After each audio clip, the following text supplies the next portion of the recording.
Hello students, कैसे आप सब। स्वागत है आपका हमारे चैनल एडुगॉग में।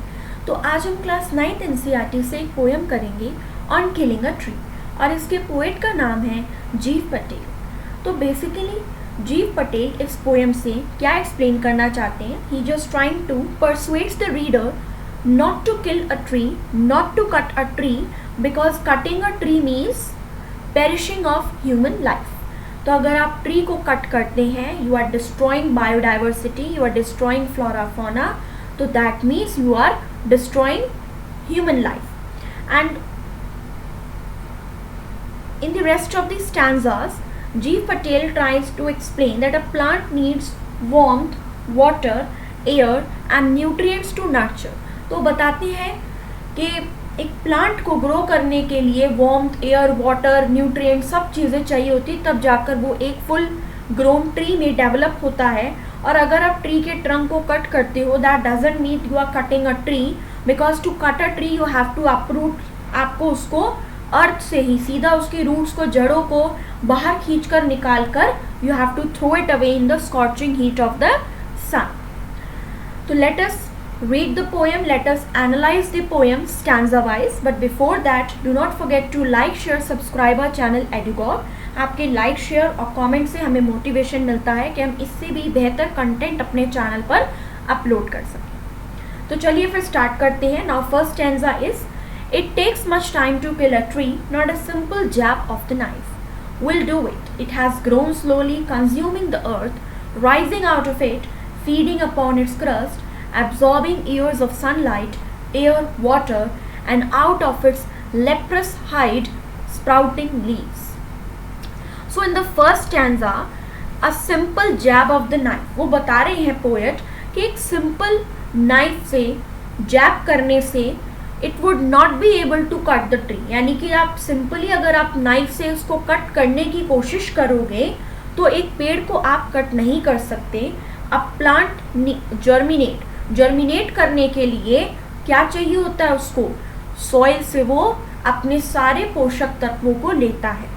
And the tree firmly binds the soil, और जो एक पेड़ की जड़ें हैं वो क्या करती हैं, वो मिट्टी के साथ अपने आप को बांधती हैं और सनलाइट, वाटर, एयर, ये सारी चीज़ों का यूटिलाइजेशन करके एक स्ट्रॉन्ग ट्रंक तैयार करती हैं with green and healthy leaves. तो फर्स्ट स्टैंजा में बता रहे हैं कि एक simple jab of the knife से आप ट्री को कट नहीं कर सकते, क्योंकि उसने सालों से अर्थ की चीज़ों को, न्यूट्रिएंट्स को कंज्यूम किया है अपने आप को नर्चर करने के लिए. Now what is the meaning of jab? It means a sudden rough blow. Leprous hide का मतलब है डिसकलर्ड बार्क. लेप्रस हाइड यानी लेप्रस हाइड यूज हो रहा है उन जड़ों के लिए जो ज़मीन के अंदर होती है, क्योंकि वो छुपी हुई है, इसीलिए उनके लिए हमने वर्ड यूज करा है leprous hide. So below the surface of the earth जो हमारी रूट्स हैं, उसके लिए पोएट ने लेप्रस हाइट वर्ड को यूज किया है. Moving on to the second stanza. So hack and chop, but this alone won't do it, not so much pain will do it.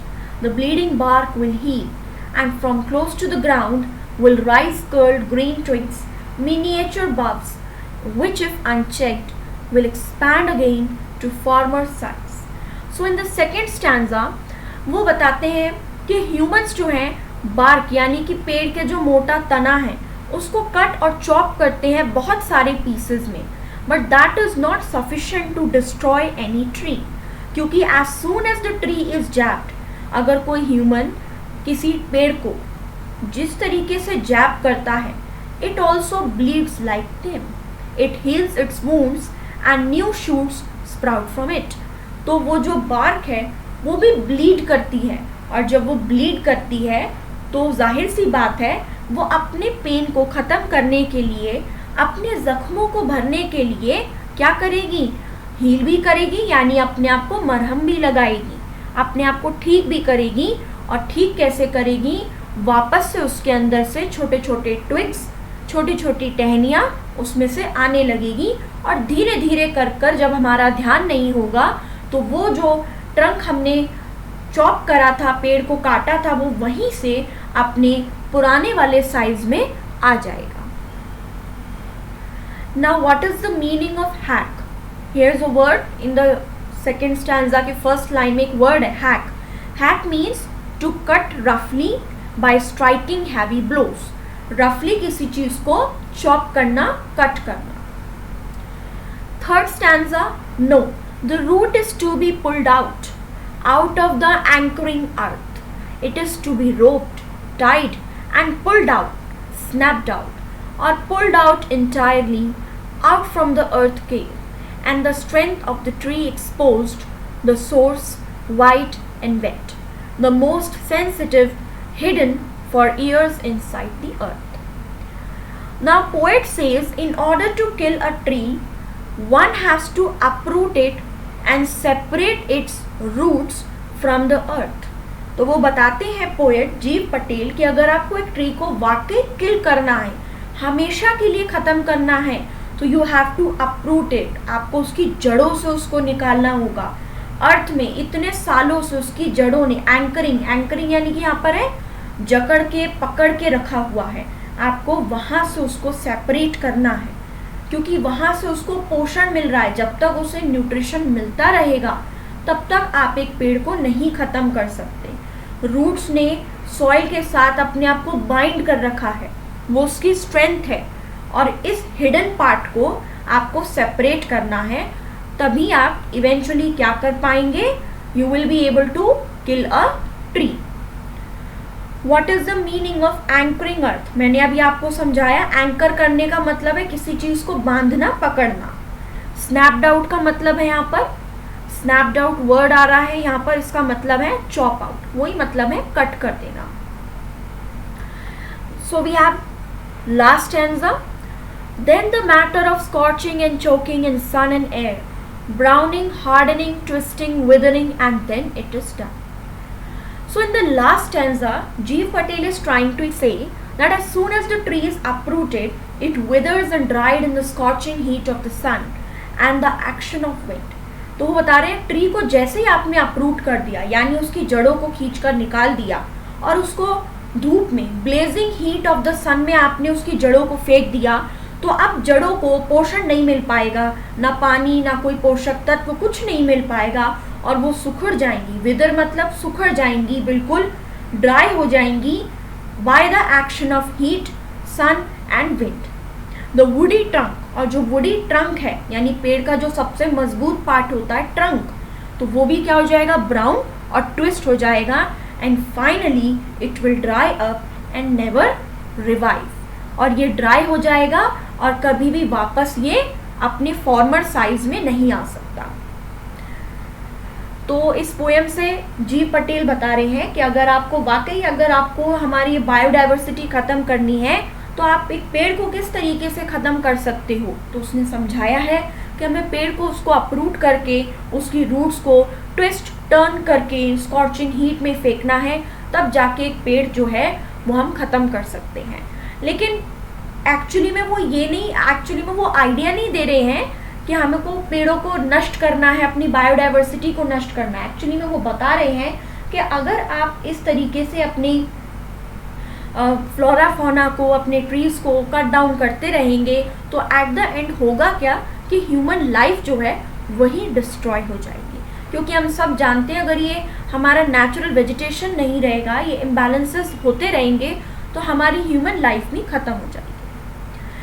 अब इस पोएम में पोएटिक डिवाइसेस का जो use हुआ है, अब हम वो देख लेते हैं. सबसे पहली बात तो इस पोएम में कोई भी राइम स्कीम नहीं है, because it is written in free verse. So there is no rhyme or rhythm in this poem.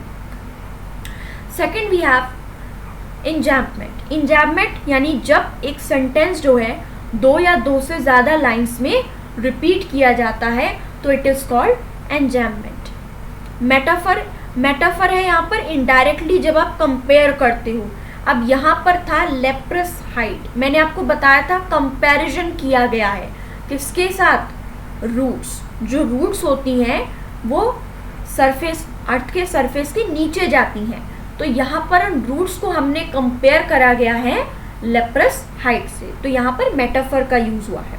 अगर आपको फिगर ऑफ स्पीच को अच्छे से समझना है तो हमने प्लेलिस्ट में फिगर ऑफ स्पीच के नाम से एक वीडियो अपलोड करा है, और एक MCQ की वीडियो भी है जिससे आपको पूरा टॉपिक जो है एक्सप्लेन हो जाएगा।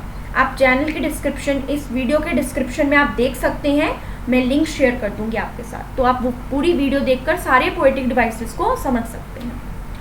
अब नेक्स्ट है ब्लीडिंग बार्क। ब्लीडिंग बार्क में भी मेटाफर यूज़ किया गया है। यहाँ पर जो सैप होता है, यानी जब आप पेड़ को कट करते हो तो जो सैप आता है उसको बिल्कुल कैसे बताया गया है, जैसे अगर हमें कहीं पर कट लग जाए और हमारे खून आता है, तो ऐसे अगर पेड़ को काटते हैं तो वो जो सैप निकलता है तो उसको कंपैरिजन किया गया है ब्लीडिंग बार्क से, यानी पेड़ भी ब्लीड करते हैं जब उन्हें चोट लगती है। नेक्स्ट जो फिगर ऑफ स्पीच का यूज करा है, एलिट्रेशन। एलिट्रेशन मीन्स अनुप्रास अलंकार, कॉन्सोनेंट साउंड जो होती हैं वो रिपीट होती हैं। तो यहाँ पर रिपीट हो रही है ब्लीडिंग बार्क में, फिर यहाँ पर रिपीट हो रही है वाइट एंड वेट में, W साउंड रिपीट हो रहा है, तो यहाँ पर एलिट्रेशन यूज करा है। Then next pulled out, repetition. Word और सेंटेंस जब आप रिपीट करते हो उस पर एम्फेसिस देने के लिए, तो पुल्ड आउट को है 2 बार रिपीट करा गया है, तो यहाँ पर रिपीटेशन पोएटिक डिवाइस का यूज किया गया है। तो रिदम इसमें है नहीं, फ्री वर्स है, और ये 2-3 आपके पोएटिक डिवाइसेस इसमें यूज करी हैं जो कि हमने देख लिए। तो इसी के साथ हमारी poem on killing a tree, जिसके पोएट थे जीव पटेल, एक्सप्लेनेशन फिनिश होती है। मैंने मीनिंग्स, फ्रेजेस और पोएटिक डिवाइसेस के साथ आपको इस पोएम को एक्सप्लेन किया है। आई होप आपको कंटेंट अच्छा लगेगा। तो मिलते हैं फिर नेक्स्ट वीडियो में कुछ और कंटेंट के साथ। Till then take care, bye.